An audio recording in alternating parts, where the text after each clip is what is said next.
but I do say that I have many conservative values that I will talk to you about. And so if you look at your network that you're standing behind, yes, and when you look at your network that you're standing behind, you're saying that you look at Chris Cuomo. I feel like that's an oxymoron, a black Republican. You feel like it's an oxymoron? I do. You ain't black.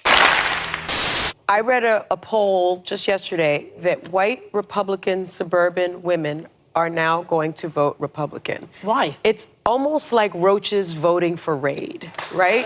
I think that's insulting to the voter. They're voting against their own self-interest. Do they want to live in Gilead? Okay, so do we love democracy or not? Because just saying that it's insulting to the voter. We'll be right back.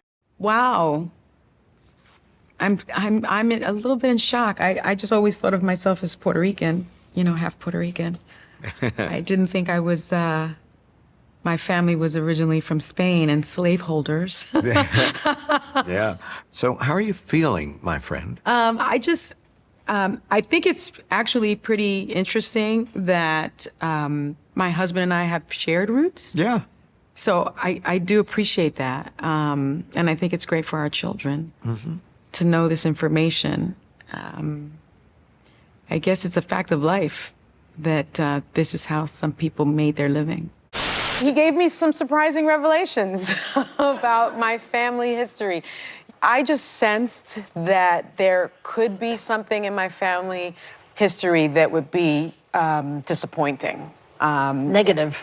Negative, yes. I thought I was going to have that kind of moment. But what I found out was that my mother's family, while they are Puerto Rican, they actually originate from Spain.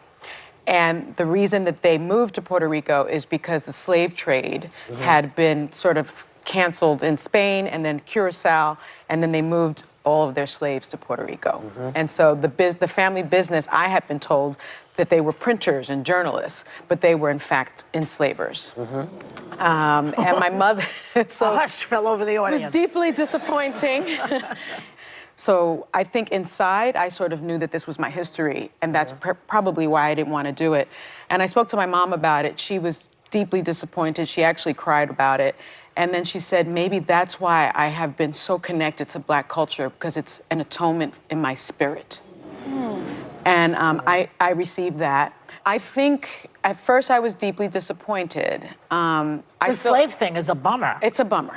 And I can't control it. I still believe, I still believe in reparations, by the way, so y'all can stop texting me and emailing me and saying that I'm a white girl and that I don't deserve reparations.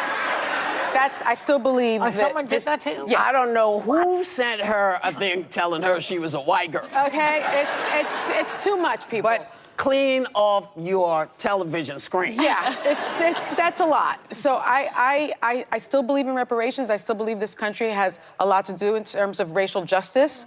Stop it. Get some help. We'll be right back.